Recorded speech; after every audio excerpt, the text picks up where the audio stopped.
Hi hello, നമ്മുടെ കോഴിക്കോട്ടങ്ങാടി 5ാമത്തെ episode. ഇതുവരെ നിങ്ങൾ തന്ന എല്ലാ സപ്പോർട്ടിനും ഒരുപാട് നന്ദിയുണ്ട്. പുതിയ കാഴ്ചകളിലേക്ക് എല്ലാവർക്കും സ്വാഗതം. അപ്പോൾ തുടങ്ങല്ലേ നമ്മുടെ കോഴിക്കോട്ടങ്ങാടി. ഒരു വെയിലത്ത് നമ്മുടെ കോഴിക്കോട്ടങ്ങാടിയുടെ ഞാൻ അലഞ്ഞു തിരിഞ്ഞ് നടക്കുകയാണ്. തേരപ്പാര പുതിയ കാഴ്ച അനുഭവങ്ങൾ നിങ്ങളിലേക്ക് സമ്മാനിക്കാനായിട്ട്. അതുകൊണ്ട് തന്നെ ഈ വീഡിയോയ്ക്ക് ഒരു ലൈക്ക് അടിക്കാൻ മറക്കണ്ട. അതുപോലെ തന്നെ ഉപകാരപ്രദമെങ്കിൽ ഒന്ന് ഷെയർ ചെയ്തോളൂ.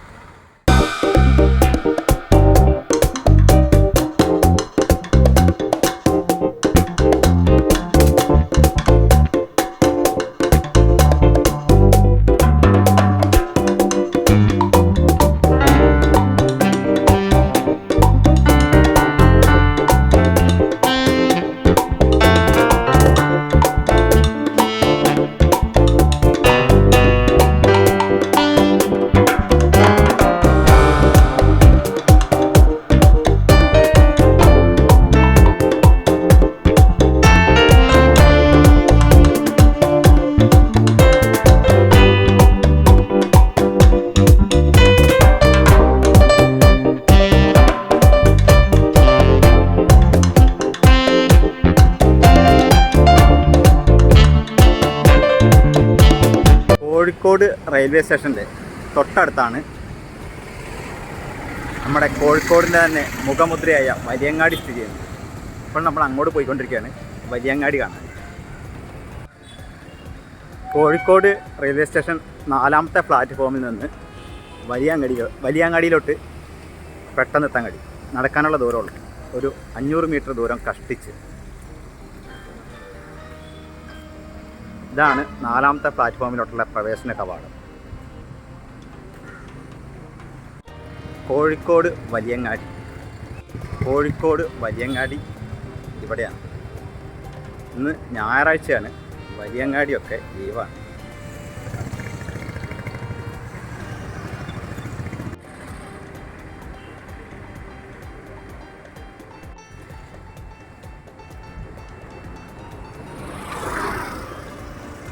ഇതിൻ്റെ ഉള്ളിലോട്ട് പോയി കഴിഞ്ഞാൽ നമ്മുടെ വലിയങ്ങാടിയാണ്. അതുപോലെ തന്നെ നേരെ ബീച്ചിലോട്ട് എത്താം. വലിയങ്ങാടിയുടെ വീഡിയോ ഞാൻ ഓൾറെഡി ചെയ്തിട്ടുണ്ട്.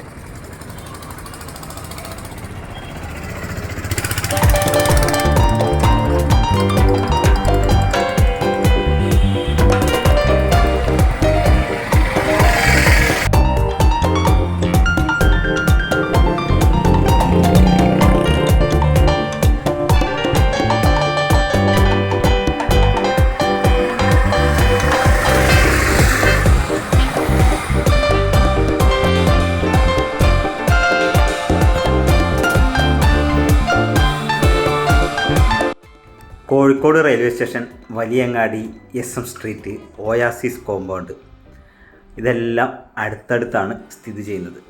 നമ്മളിപ്പോൾ പോയിക്കൊണ്ടിരിക്കുന്നത് വലിയങ്ങാടിയിൽ നിന്നും മിഠായി തെരുവിലോട്ടാണ്, SM സ്ട്രീറ്റിലോട്ട്. ഓർക്കണം, നമ്മൾ കഴിഞ്ഞൊരു വീഡിയോയിൽ മിഠായി തെരുവിൻ്റെ ഒരു ഭാഗം നമ്മൾ കാണിച്ചിരുന്നു. SK പൊറ്റക്കാടിൻ്റെ ആ പ്രതിമയിൽ നിന്നും ഇങ്ങോട്ടുള്ള റോഡ്. ഇനിയും തിരിച്ച് അങ്ങോട്ടുള്ളത് കാണിച്ചു തരാം.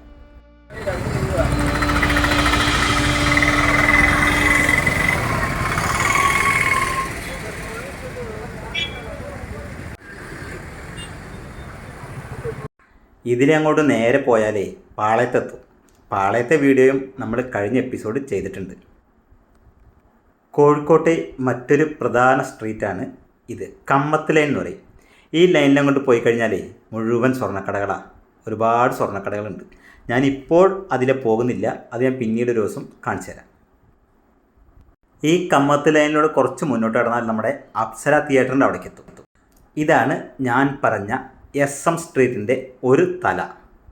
ഇവിടുന്ന് അങ്ങോട്ട് പോയി കഴിഞ്ഞാൽ നമ്മുടെ SK പൊറ്റക്കാടിൻ്റെ പ്രതിമേൻ്റെ അവിടേക്ക് എത്തും. നേരെ പോയി കഴിഞ്ഞാൽ ഇവിടുത്തെ കാഴ്ചകൾ കണ്ട് ഒന്ന് നടന്നു നോക്കാം.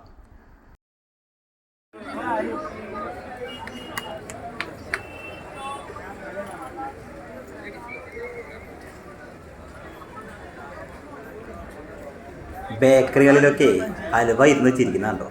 കോഴിക്കോടൻ ഹൽവ. കറങ്ങിത്തിരിഞ്ഞ് വീണ്ടും കോഴിക്കോട് ലേഡീസിന്റെ ചെറുപ്പളൊക്കെ 100 മുതലാണ് സ്റ്റാർട്ട് ചെയ്യുന്നത്.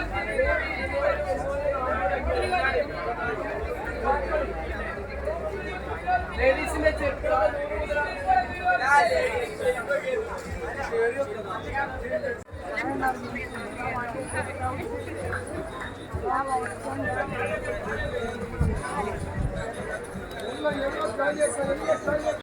ഇതാണ് SM സ്ട്രീറ്റിലുള്ള രാധാ തിയേറ്റർ. ഇത് ഒരുപാട് പഴക്കമുള്ള തിയേറ്ററാണ്. ഏകദേശം ഒരു 800 സീറ്റിൻ്റെ അടുത്തൊക്കെ ഈ തിയേറ്ററിൽ കപ്പാസിറ്റി ഉണ്ട്. നമുക്കൊരു ചായ കുടിച്ചുകൊണ്ട് യാത്ര തുടരാം. മാനാഞ്ചിറയിൽ നിന്നാണ് ചായ കുടിക്കുന്നത്. ഒരു ചെറിയൊരു പെട്ടിക്കടയാണ്.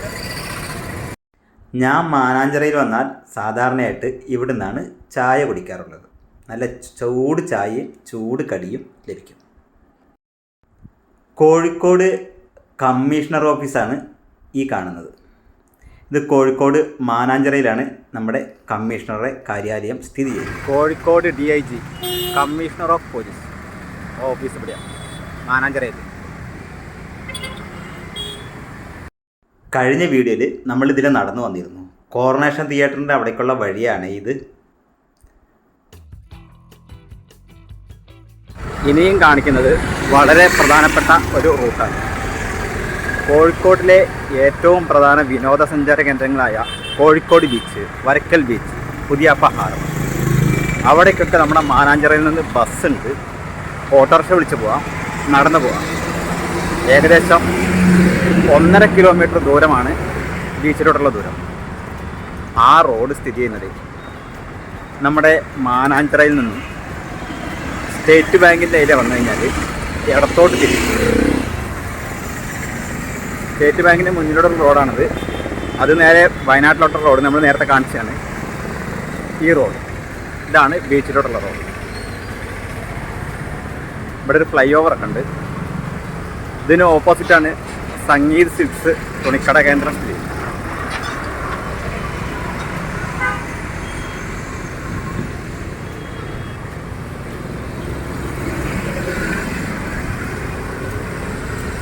ഈ ഫ്ലൈ ഓവർ കയറി ഇറങ്ങിയാണ് ബീച്ചിലോട്ട് പോകുന്നത്.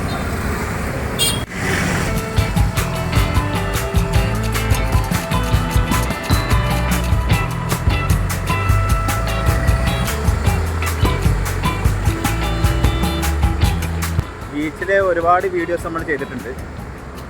ഞാൻ നിങ്ങൾക്ക് വേറെ സ്ഥലത്തേക്കാണ് പോകുന്നത്. കോഴിക്കോട് വന്നു കഴിഞ്ഞാൽ നിങ്ങൾ തീർച്ചയായിട്ടും പോയിരിക്കേണ്ട ഒരു സ്ഥലമുണ്ട്. കോഴിക്കോടിൻ്റെ ഏറ്റവും വലിയ പ്രത്യേകത എന്ന് പറയുന്നത് ഒന്ന് ഫുഡാണ്.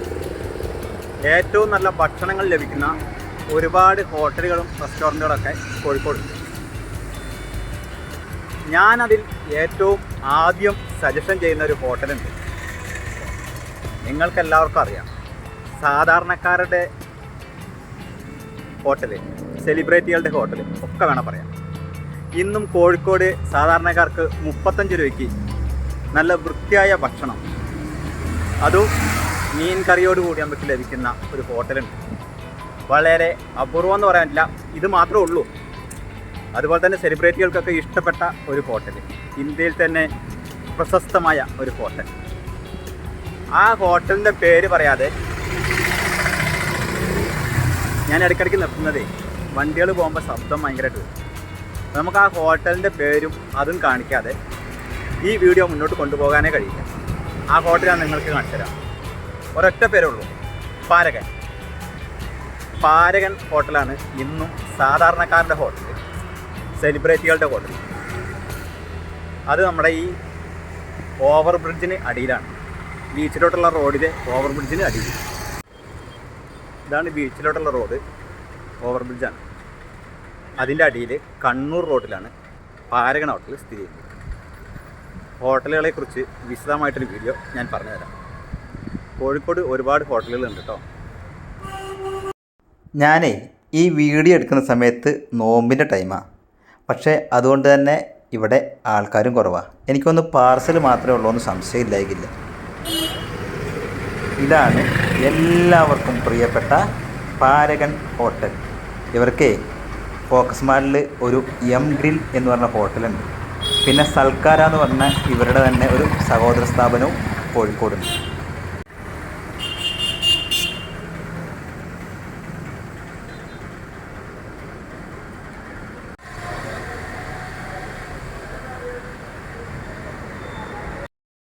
നമ്മുടെ വീഡിയോ ഇഷ്ടപ്പെട്ടാൽ ലൈക്ക് ചെയ്യാനും ഷെയർ ചെയ്യാനും ചാനൽ ഒന്ന് സബ്സ്ക്രൈബ് ചെയ്ത് വെക്കാനും മറക്കണ്ട. പുതിയ കാഴ്ച നമ്മുടെ കോഴിക്കോട്ടങ്ങാടി തുടരുന്നതായിരിക്കും. ഈ വീഡിയോ ഞാൻ തൽക്കാലം ഇവിടെ വൈൻഡപ്പ് ചെയ്യാണ്. Bye bye.